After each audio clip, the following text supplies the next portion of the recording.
All right, so today we are here to talk about program-wide benchmarks for quality incentives. Every year we have some incentives that we give our programs that are within program-wide um, to kind of support their work and their goals within the cohorts that they're doing. Today well, just so you know, this year we're kind of switching it up a little bit. We have decided to make some changes and base it less on those, you know how you used to have receipts and do all the things, receipts and get a check, make sure that they had to pay for everything prior and all the checks and balances back and forth to make sure all the receipts had all the things we needed on them right now to get submitted. We are no longer going to do it that way. I see some smiles, so you're probably like, yes, thank goodness. Because one, it's just a lot. And we were seeing some of the items coming in. Were they really supporting their goals within and program wide and great stuff and everything, but how can we better utilize our funding and also ensure that they're meeting their goals within program wide based on the activities that they're doing in program wide? So it really is more activity based now versus stuff based, right? So we're really just going to be, and we're going to talk about today is kind of what those activities look like, how much money do you get per activity.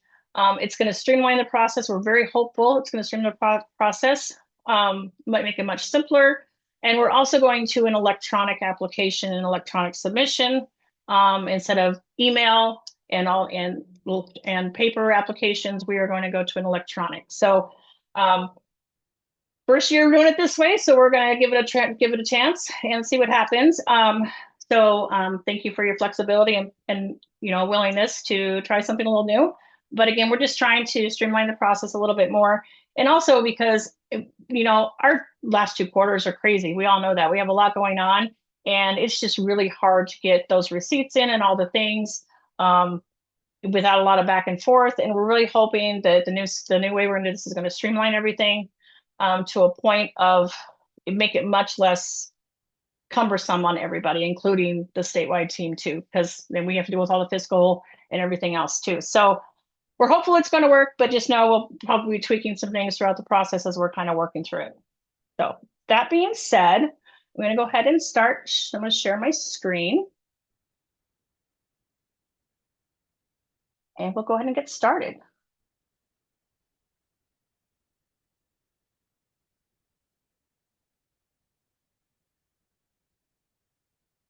Okay. So, like I said, we are talking about program-wide benchmark qualities and incentives today. Pretty easy agenda for today. We're just going to talk a little bit about the application types, what different incentives there are. We're going to review the activity items and the process within each one, and then we're going to define our next steps. First thing we're going to do is talk about how you're going to get the additional forms and everything that you need. So, oh my goodness, I got something going with my PowerPoint. Okay, anyway, on the employee page, you're going to see an application link, which will be live on Friday. Internal process, a W-9, the benchmarks to quality year 1 checklist, a year 2 checklist, and the year 3 PIDS incentive checklist also. And so I'm going to drop this link in the chat box for you. Each region has its own code to get into the employee page. So if you want to go to the employee page and look right now and pull up the internal process, because that's really what we're going to be talking through today. And you can kind of read along as we read as we go through it. That'd probably be the easiest thing. That way, if you have any questions, you can definitely ask them. And feel free, this is very informal, so feel free to ask those questions as they come up. And thank you, Paige, for dropping that in the chat box. So I'll give you just a minute to kind of grab that. It's under behavior health. And then the internal process is the one that you're going to want to click on. And we're also going to be going through each checklist also. And so as we go through it, we'll drop that link in the chat as well as we're kind of going through it. But just so you know where they're at, this is a good way for you to get it here. And this recording will also be on this website in this section too, once this meeting is done as well, for other people to go back and watch it, or if you need it as well. Okay. So the first thing we're going to talk about is our incentive eligibility. So they must be participating in year 1 through 3 cohort training through the program-wide state leadership team.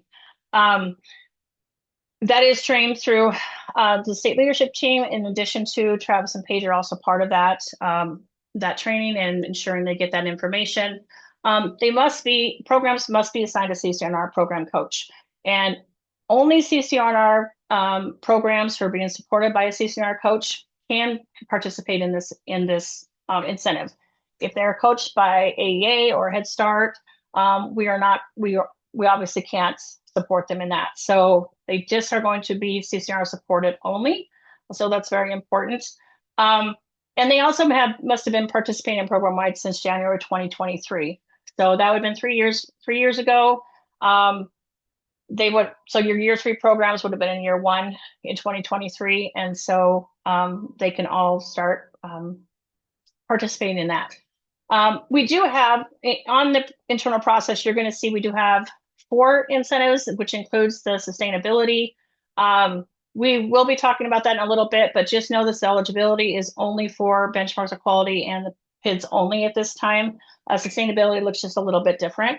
And we'll talk about that at the end, but just wanted to make that note here that that this is really what we're talking about, the year 1, year 2, and year 3 only. Okay. So our awards look like this. So the first year award is $7,500 for year 1.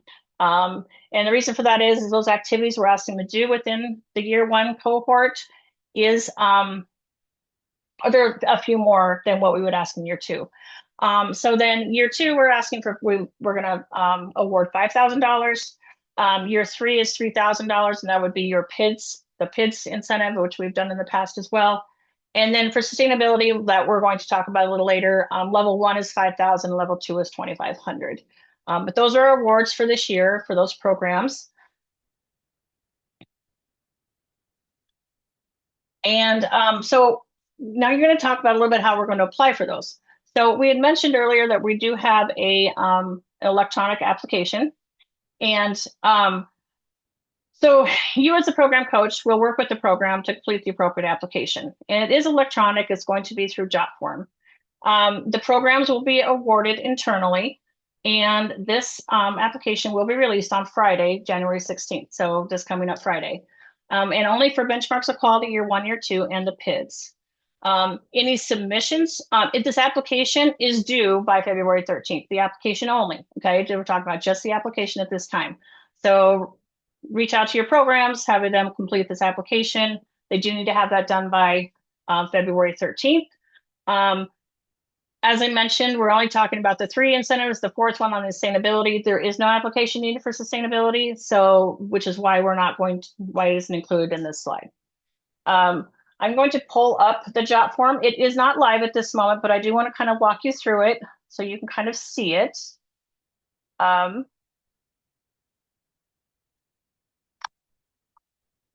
of in the preview form, so you can actually see what it looks like. Okay, so you're going to ask the program for their email. They're going to put the date that they're applying, program name, so whatever their business name is, the director name, first and last name, phone number, and then their physical address. Now, the address, if you could please make sure that they're using the address that is that they would want their check sent to. It's also going to match the one on their W-9. So because that's where we're going to go back and cross match that to make sure that there isn't any questions about, because sometimes some of your programs, their fiscal agent may be in a different state. It could be in different city. You might have multiple centers in a county. So if you could put the address in that that's going to be on your W-9, that would be very helpful here. And then the city, the county, and then your zip code. And then the name of the coach, which is going to be you, and the incentive you're applying for. So you can select year 1 BOQ, year 2 BOQ, or year 3 PIDs. So whichever one they're applying for. Now keep in mind, if they're going to apply for all 3, say they're a year 3 program and they want to do, but nope, they can only do one at a time. Sorry. You only get to do one program. So if you're in year 3, you get PIDS. If you're in year 2, you get the BOQ. If you're in year 1, you get the year 1. You don't get to do any more than just the one that you have. So they will select the one they want. And then the really nice feature here is you can actually sign here. So we're going to click on here to sign. And it's going to bring up another, if I hit to continue, it's going to bring up a preview sign document here. And it's actually going to have you come down here and actually sign this document. And then you can, and then it automatically signs it for you.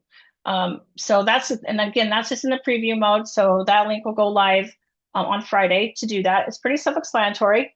Yeah, so, but if you have any questions, just reach out to us and we'll make sure that, or if it's not working, let us know so we can make sure that you're getting that information in correctly. The nice thing about the JOT form is that we are also going to have everything submitted. So it's actually going to connect to your to this application. Any submission forms that you submit later on, and we'll go through that process later, will be connected to this application at the same time in a folder by itself. So it's going to be grouping it all together. We're really hoping it's going to streamline, like I said, streamline the process for that. So any questions on the application?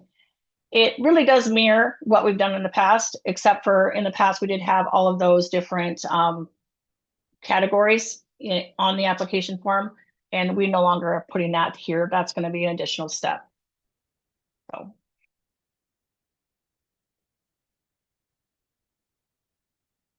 Okay, so we're going to talk about the benchmark to quality incentive for year 1 first.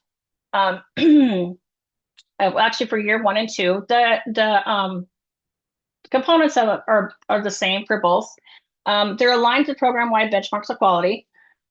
They're program-wide activity-based versus item-based, kind of like I described before. We'll no longer have them purchase items and then being reimbursed for them. We're actually just going to give them money based on the activity they complete, and we'll go through that in a second.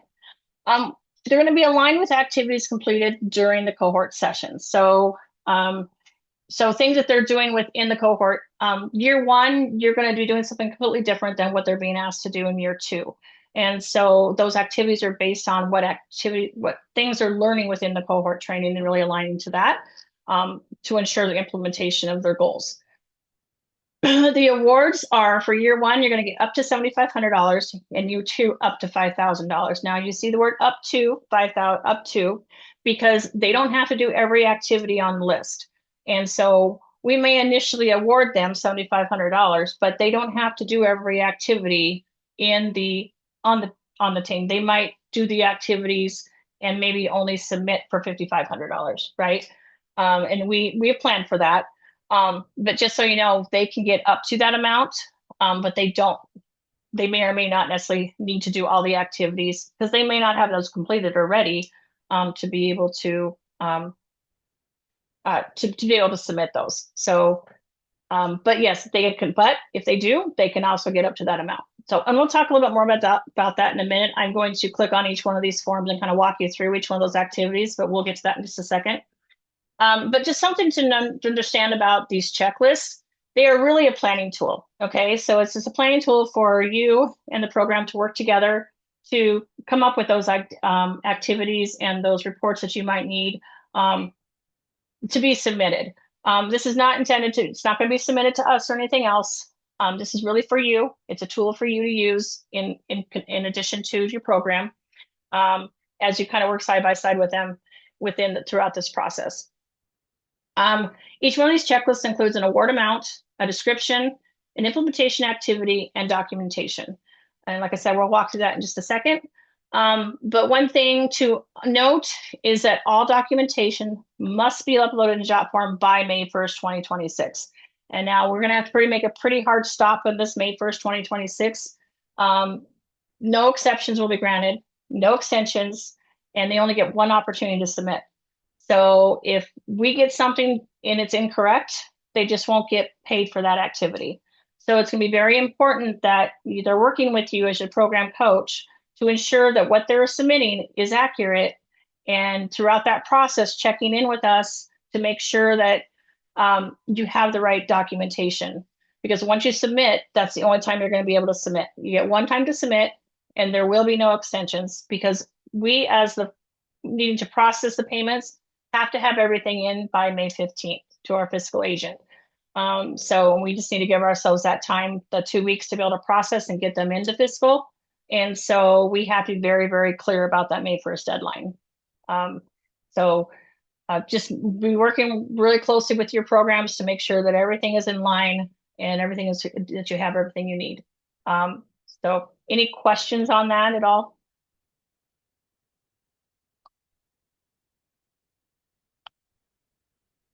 Okay, so I'm going to pull up the first one and we're going to walk through year one.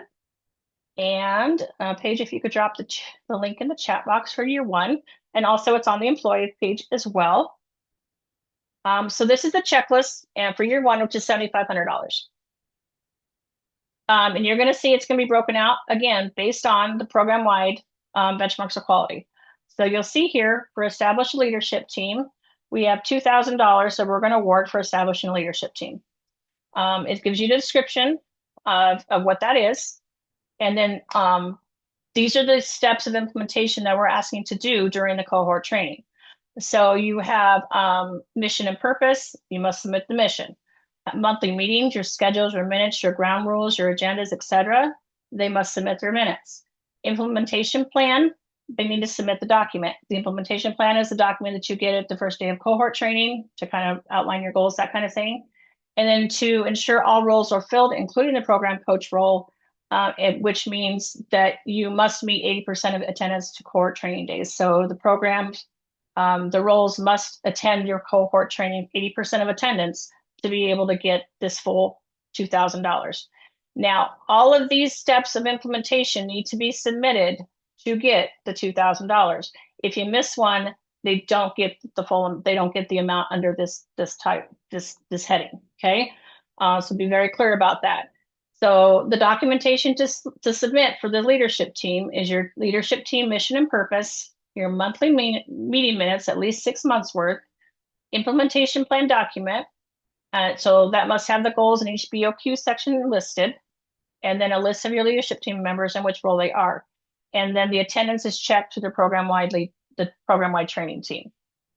Again, this is your working document to work with the program with. Check that it's completed and check that it's been submitted. And you can check it, you can put a date on there, whatever is going to work for you as far as your organization. But again, I just want to be very clear that all of these items under this documentation needs to be submitted. If you miss one, they don't get any of the $2,000. Okay.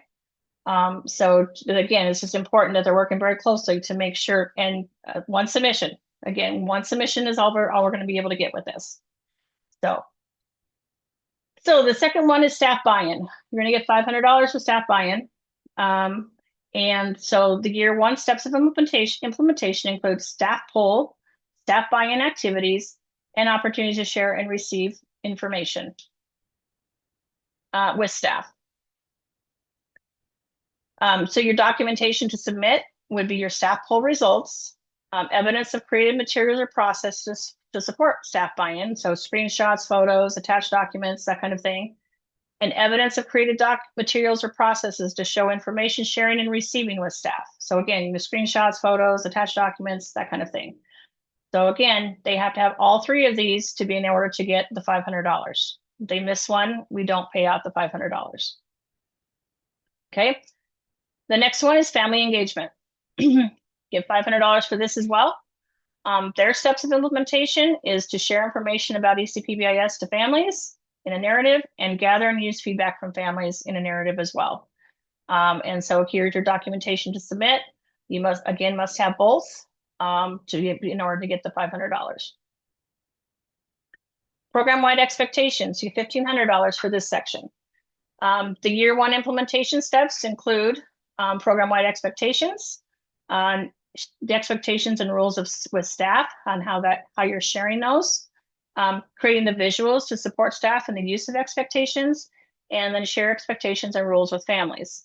So the documentation needed for those is a rules and expectation matrix document that they received during the cohort training, a narrative of how the expectation and rules have been shared with staff, visuals used to support staff in the use of program-wide expectations, fulfilled photos, documents, screenshots, that kind of thing. If there's something that's you're questioning, just reach out to us and we'll approve or give you guidance on that. And evidence of expectations and rules being shared with families. The next one, professional development staff support plan. Okay, so this one is really different considering we in the past have given money for them attending training. So this is that's no longer the case. They will get $1,500.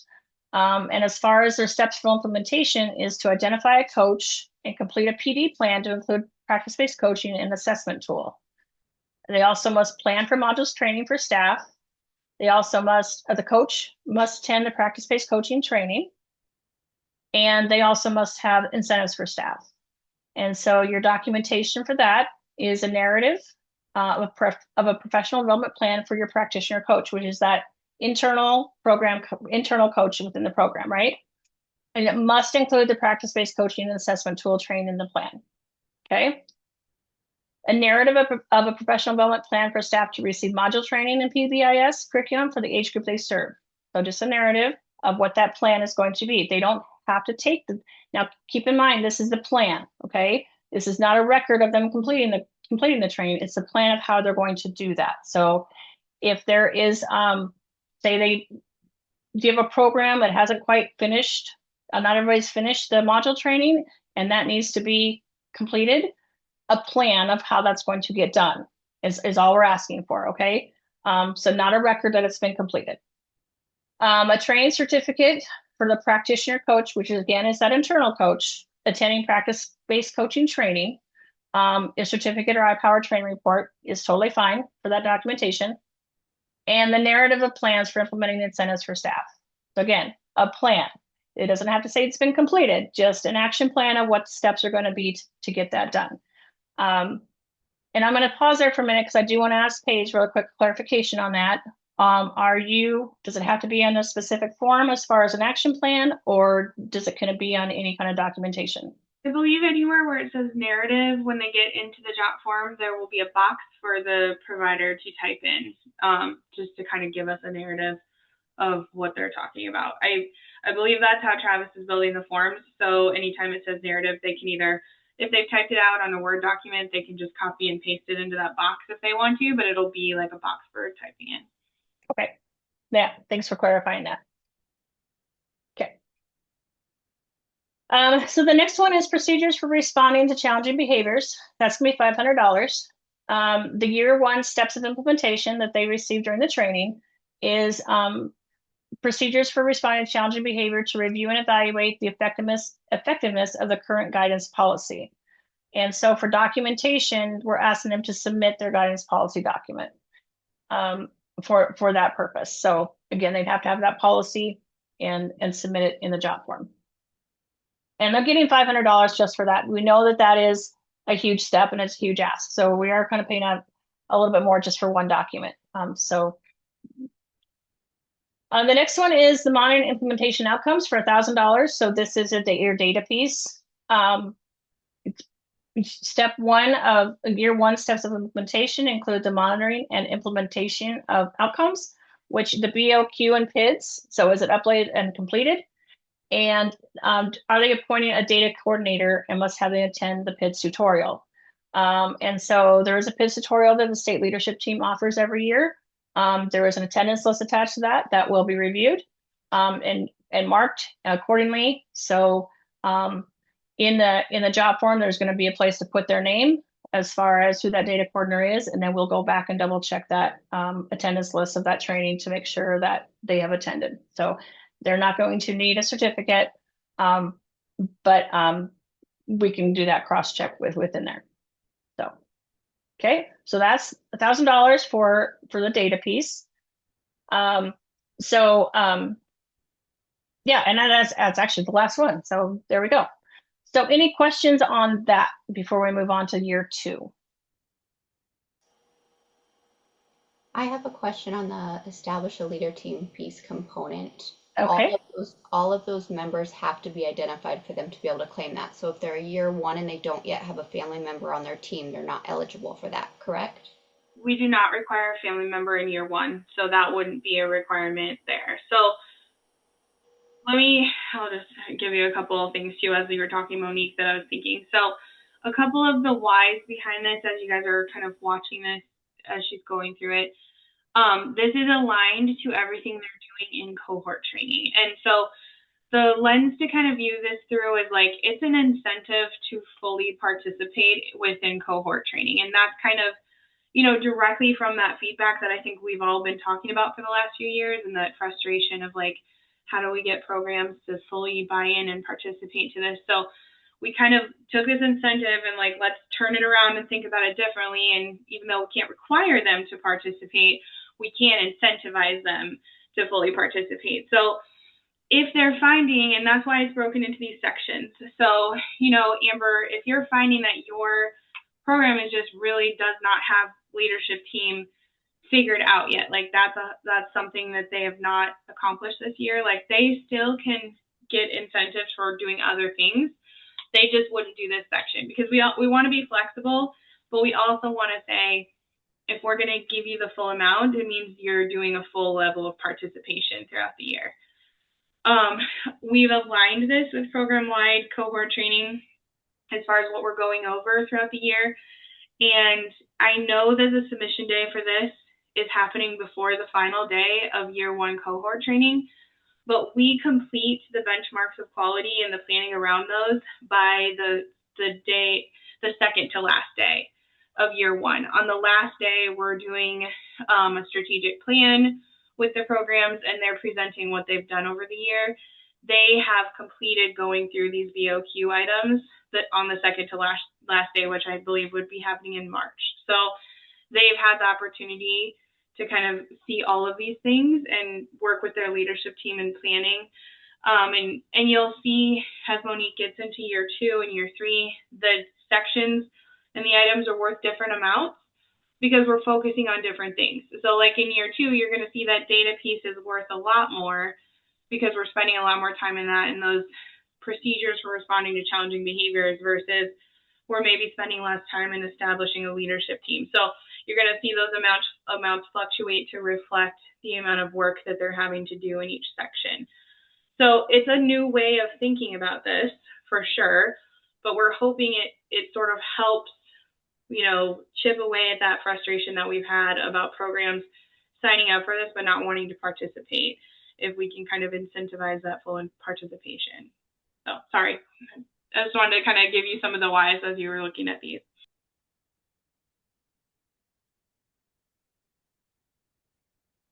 Thanks, Paige. And does anybody else have any other questions about any of the data points or process or anything like this that's on here?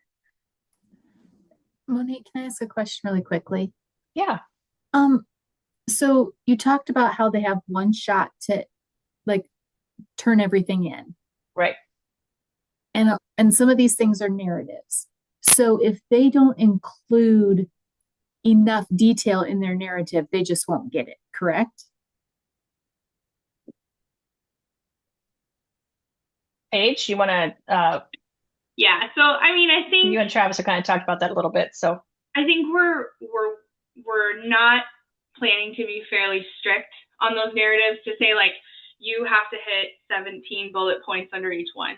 It's really like, are we reading this and we are really seeing evidence that you have done planning for your professional development? Like if you're writing me a narrative that's like, hey, we thought about who our coach might be and we'd love to send them to training in the future, like that's probably not you planning for professional development. But if you said we've assigned a coach and she or he is signed up for training for the teapot in the fall, we would be like, yep, you did planning. So we're trying to remain flexible. It would have to be really obviously not met on a narrative for us to say no. Like, so I don't want you to stress over that. And they don't have to be these long, we're not looking for you to write a graduate paper on what you're doing. We just want to know that you've, had these conversations in your leadership team and you've actively worked on planning some of this stuff, or you've actively, done some work on how you're going to receive feedback from your families. Like, so I don't know if that's helpful. And without being able to give you a black and white answer, because we want to be flexible. And if you're concerned, you can always send it to us ahead of time and say, does this feel like it meets the thing? And we can be like, yeah, that would be good. So we would be happy to do that. Thanks, Paige. I just have a question, just because I have multiple sites that would probably be applying for this. Is there like, do you guys have a rubric of when you're going to be reviewing them? Like, what are the key points you're looking for? Because of my 4 sites, all 4 are very different in their approach to the word called narrative. Some will say off sentence and some will say 4.5 paragraphs. So I'm just curious if there's, and keep in mind too, like there's an IQ4K component of this that many of our sites have been dealing with. And so this is going to feel very refreshing, but also scary, with the idea of like it needs to be complete before they submit.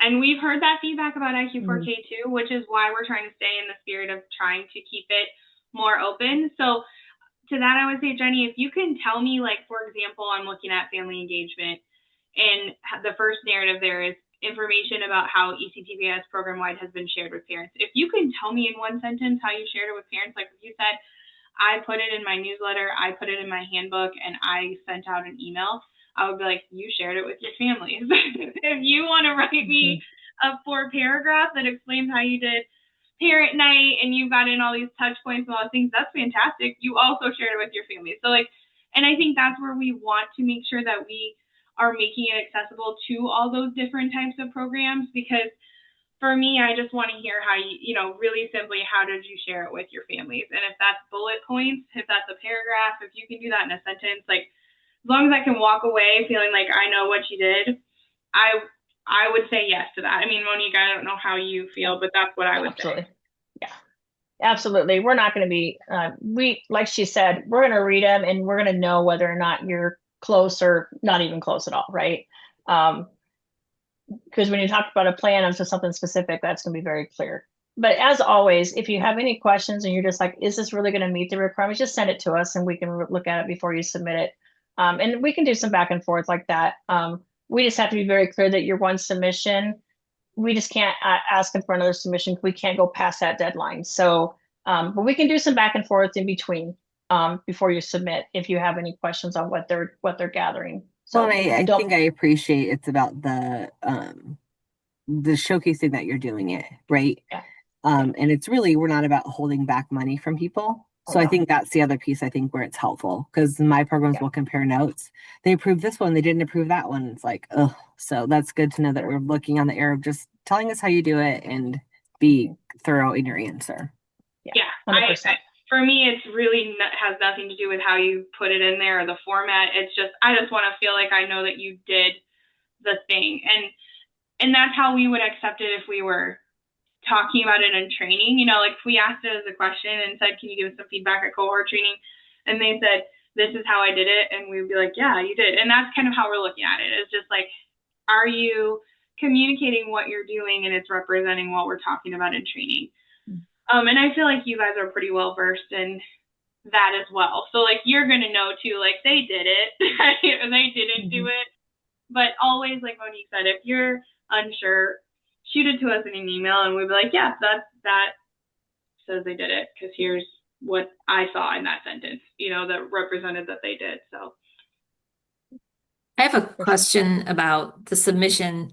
Is it one submission for all the activities or one submission per activity? Like if they have their leadership team all set up and ready to go, they can submit that now and then do another one later? Or is it all the activities that they've done submitted at once?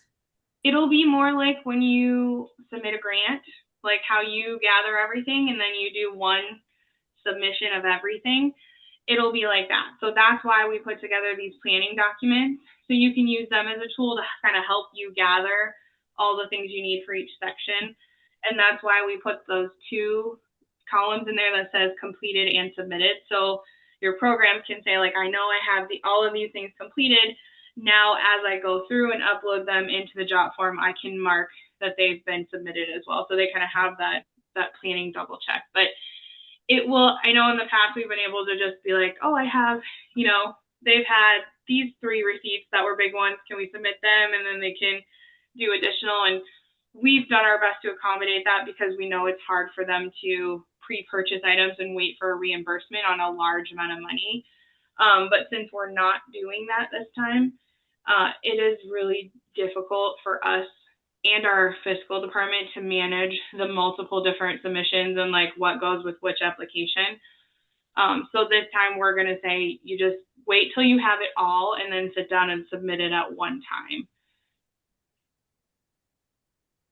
Yeah, that's a good question. And just so you know, for today's purposes too, we're not going through the submission piece of it. We're just going through the application and kind of what the incentive process is. We will have a follow-up video or training as far as what that submission process looks like. So we're not going to leave you out cold on that one. We just for today's purposes, will just be that piece, but you'll get other documentation and guidance on submission in a couple of weeks. So, okay. We're hoping that Travis will just make us like a screen recorded video with the form and like walking through.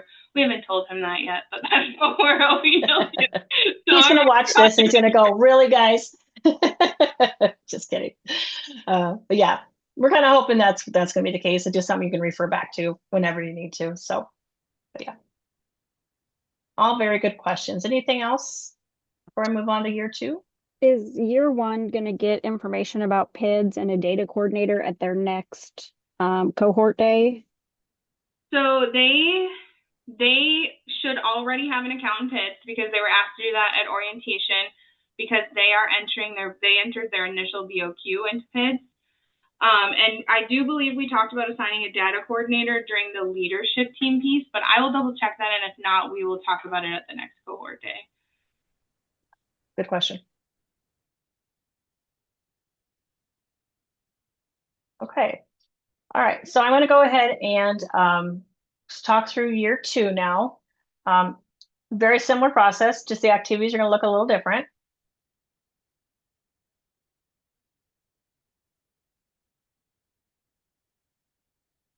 Okay.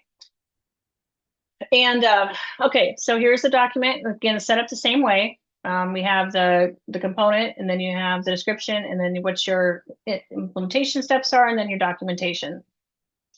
And so like Paige kind of alluded to, our established leadership team on year 2 is going to be a little less than what we had in year 1, just because we're not providing such a focus on it during the cohort training. Year 1, we really want you to establish that leadership team, so we're going to give you more money because that's a bigger activity. We'll give $500 for year 2. And then the steps of implementation are procedures for training a new member. And then to your documentation will include processes and resources created for training a new leadership team member. So just whatever that process looks like in a narrative or documentation of some sort. Staff buy-in will be $500.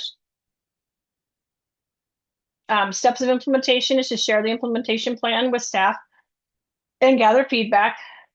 So always, always keeping that staff buy-in going. The evidence to submit would be evidence of creative materials or processes to illustrate sharing the implementation plan with staff and gathering feedback. So it could be pictures, it could be a narrative, it could be, written process, just anything to kind of describe how we're doing, getting that buy-in and getting feedback from them. Family engagement, $500. The steps of implementation, to share the implementation plan with families, and then to provide ongoing opportunities to share information and receive feedback from families. So your documentation would be your processes or materials created to share implementation plan, and then documentation or processes created to share information and receive feedback from families. So if you're giving them a survey, or if you have, maybe they have something where the parents walk in, or it's on the bulletin board that they ask to put their feedback in a jar or whatever, just a narrative that kind of looks like that. So, or documentation or whatever that might look like, pictures, we'll be pretty flexible on what those submissions look like. But that would be your documentation for family engagement. Program-wide expectations is $500. Again, this is just your implementation step is to assist families with the translation of expectations to rules in the home. So really having those conversations with families on how you're transferring those expectations in the program to how they're going to also utilize them at home. Your submission will be handouts or resources that you provide your families. So we ask to upload those It's kind of your documentation of what that looks like. Professional development staff support plan, $1,000. We have a few more action steps in this one, so we're giving a little bit more. Plan for onboarding new staff, pay for staff modules, plan for coaching expansion, incentives for staff, using assessment data to determine PD needs, and to embed PBIS into systems, staff training, meetings, acknowledgements, etc. And so your documentation on this one is going to be documentation of processes or materials for onboarding new staff in the pyramid model practices. Complete the PBIS module training in the appropriate age group they care for. So your iPower report should show 60% of lead staff have completed the module training. And then the practitioner coach, which again is that internal coach in the program, attends 80% of practice-based coaching community of practice meetings, which are being hosted by the state leadership team.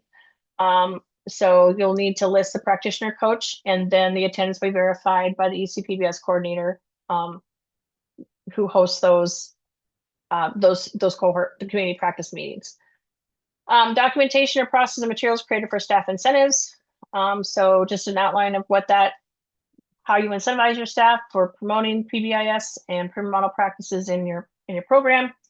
A look, think, act document completed to use the data collected by the program. And then documentation of evidence that PBIS has been embedded in program systems. So screenshots, photos, documents, that kind of thing. Now, all of this you do review during the cohort training. So these are action steps that are being taken within the cohort training. So they should be pretty familiar with these already. So like you're thinking about the look, think, act document, that's something they should have already received or will be receiving shortly in the cohort training. So just following up with them and making sure that they understand what those look like. Procedures for responding for challenging behaviors is $1,000. Again, your steps of implementation for year 2 is to develop systems for teachers to access additional support, develop a crisis response plan, and then initial considerations for behavior support plan. And your documentation includes evidence of processes or created materials for teachers to access additional support around procedures for responding to challenging behaviors. So documents, screenshots, photos of some of those processes they're doing. Submit a crisis response plan, and then submit evidence of processes for behavior support plans. So documents, screenshots, photos also. And then the monitoring, implementation, and outcomes is your data piece. Inform families about data being collected. Obtain written permissions from staff and families for the PID system. Staff to attend the BIR training. They need to collect the BIRs. Use data to inform decisions. Data coordinator attends data coordinator meetings, and attendance must be 100%, and then share data with family and staff. So the documentation on this one is process or documents created to inform families about data collections. So it can be screenshot documents, narrative, photos, whatever it is that you are using to inform families about their data collection.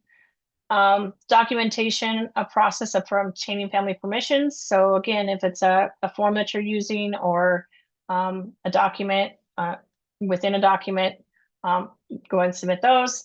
The iPower report showing staff attended the BIR training. 80% of staff attendance is required. So again, that will be pulled from iPower. Attach the PIDS tracking report from July 1st, 2025 to present to show proof of BIR collection. And the data coordinator attends 100% of the data coordinator meetings throughout the year. And you have to list the data coordinator's name, and that the attendance will be verified by CCNR state staff and the EC-PBIS coordinator.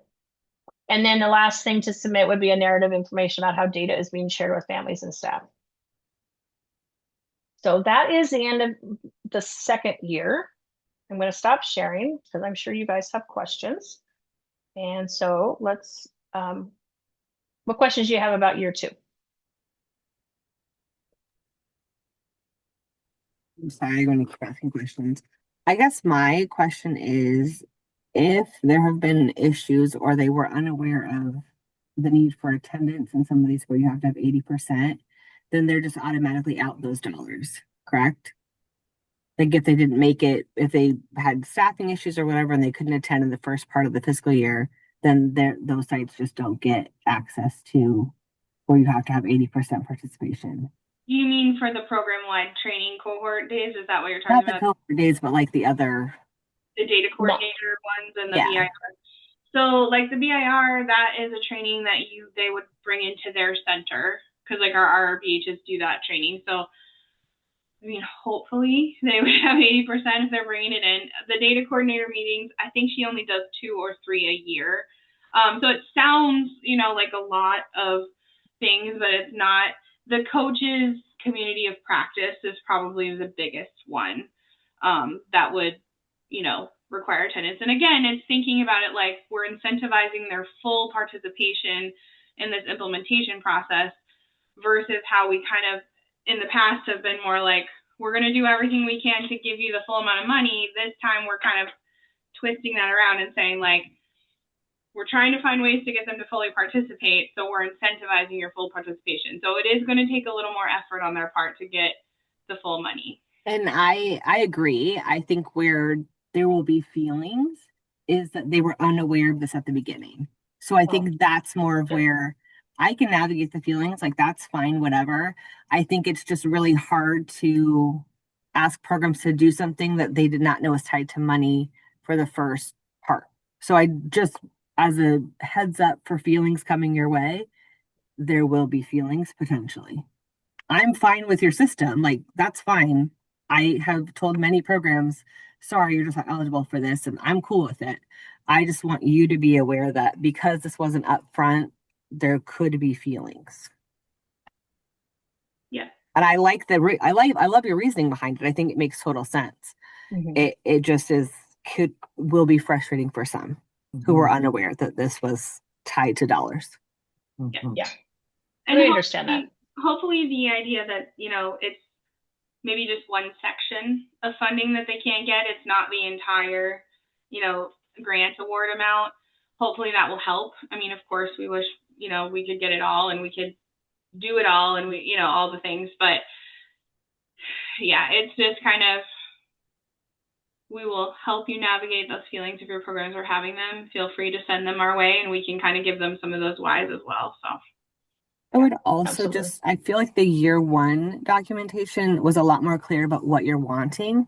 So I feel like this year's documentation is like, if you're wanting pictures, are those uploadable? Are you wanting like, if there's like a side document that could have just examples, could be beneficial.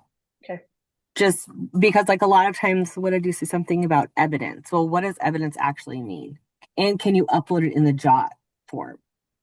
Because I'll have people that like they do a whole really cool packet and all this stuff. How do I show evidence of that in the application? And if it's helpful, we can go back in here and add things like, documents, photos, things like that. That's what we're looking for. Is we're trying to leave it open for you to upload what you have versus having to recreate something new to show us what you already have, if that makes sense. So like if you had a packet and it was a PDF, we'd love for you to upload it into there so that you're not having to recreate that wheel.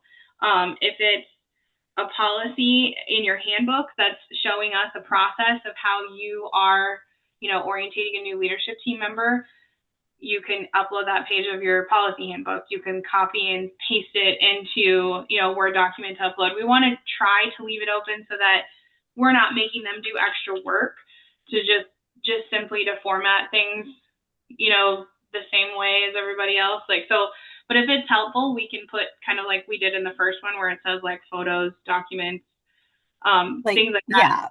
I just think like one of my sites, they do a social story. They send home a note, like they send home like 5 different things for family engagement at every day during conferences, right? So it's fantastic. But if it's good to just show like a photo and they could take a picture of those things and upload that to show evidence, that's just helpful. But does the JOT application allow for all that to happen? And does it matter what type of photo it is? Because some of my friends like Apple, some of my friends like the other. And so sometimes pictures don't show. In our testing, it did not matter. As long as it was a file, you could upload it. Like Perfect. It's a JPEG, PDF, it's a Word. As long as it's in a file form, you should be able to upload it.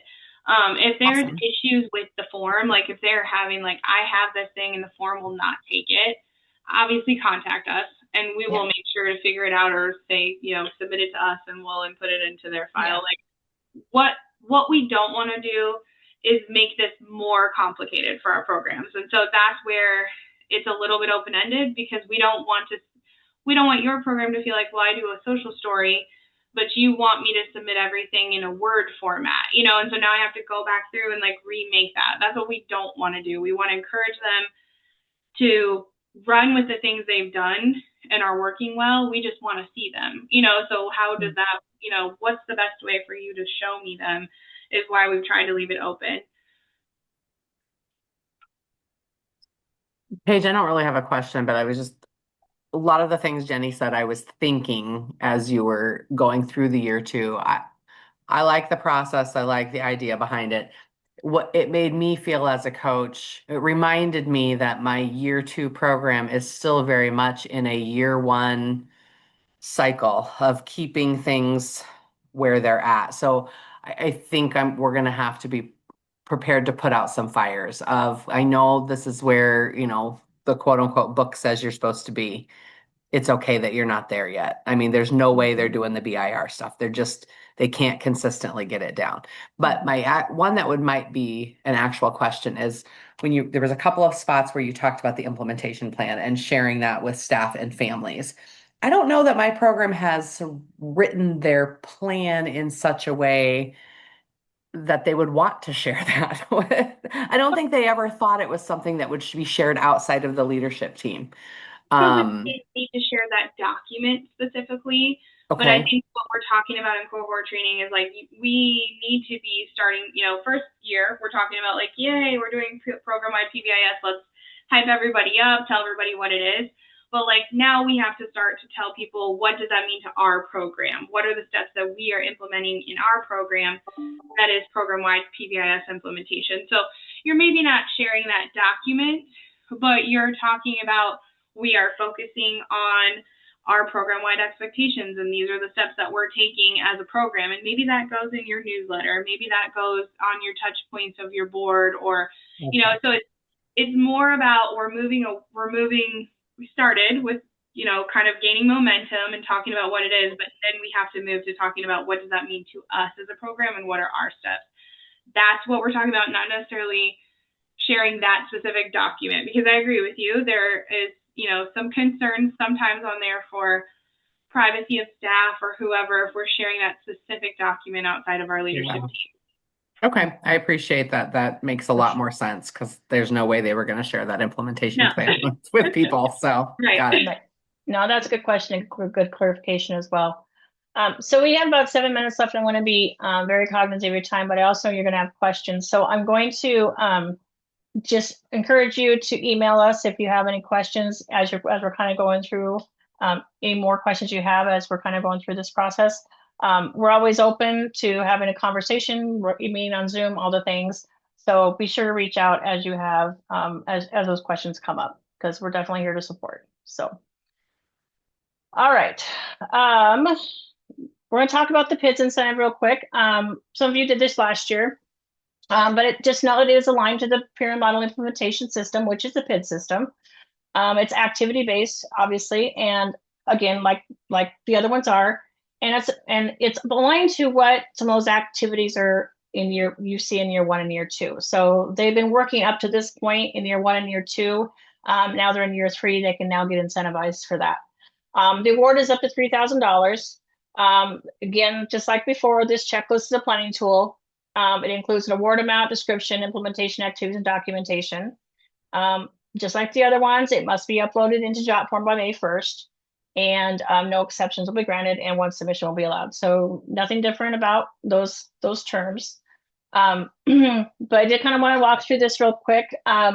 Your data points on here is going to be your, they can submit up to 2 of your benchmarks of quality forms. You get $200 per submission, so they can get up to $400 for that. The teapot observations for the preschool, they can submit up to 2 submissions per award year as well.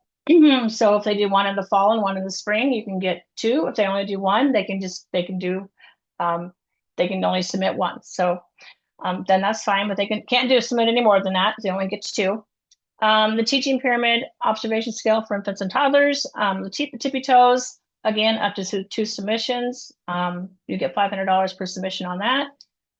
Behavior incident reports, oops, sorry about that.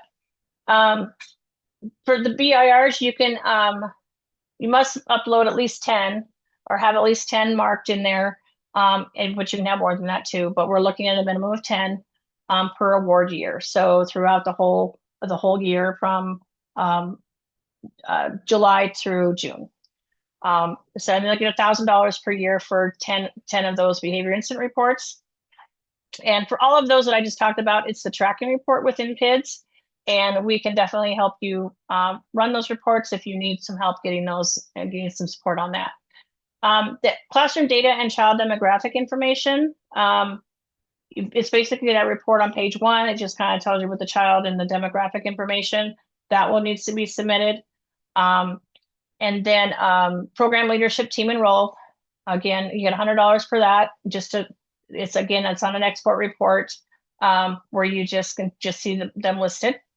And then other social emotional assessments like your DECA, your ICQ, your GOLD, that kind of thing, that shows up on your tracking report as well. And then a requirement to receive this incentive is to complete the program-wide satisfaction survey at the end of the cohort. And so again, we will be checking with that through the state leadership program-wide coordinator to make sure that has been completed. And you get $50 per award year there.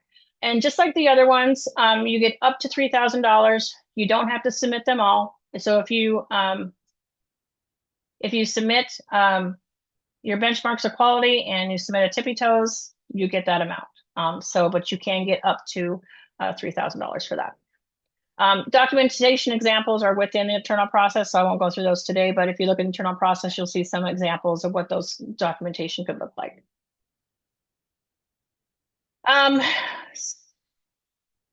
Okay, so now we're going to talk a little bit about the sustainability one. This is one that we are, as a state team, we will be processing this. You won't need to be doing anything with this one. But what happens is once all the other 3 incentives have been awarded and paid out, we'll be looking at allocations and awarding programs who have been in sustainability phase outside of year 3. So if they've gone through program-wide year 1, 2, and 3, but now they're sustaining kind of on their own or with very minimal support, we will support them based on what on their activities within PIDS. So the purpose of it is to offset barriers and reward programs that participate with the sustained implementation of program-wide beyond year 3. They may or may not have had access to a CCR coach prior to July 1st, 2021. An application is not needed because we will take care of that ourselves internally. Programs are selected based on implementation activities within PIDS, however, they must be actively working with a child care consultant. So not a program coach because they're not obviously not within the cohort, but they must be working with a consultant actively. And that is verified through action logs tracked within NDS. So we'll be asking for some assistance from our RBHs to be able to get that data. But to verify that, they must be actively working with us in some capacity. Some of the approved data points on that is the program-wide BOQ implementation form, the TPOT, the tippy toes, and the behavior incident reports. Very similar to what we're asking for in PIDS. But the information must be entered in PIDS between July 1st and June 30th, 2026. The program can implement and record other data, but will only receive the incentive for the listed items.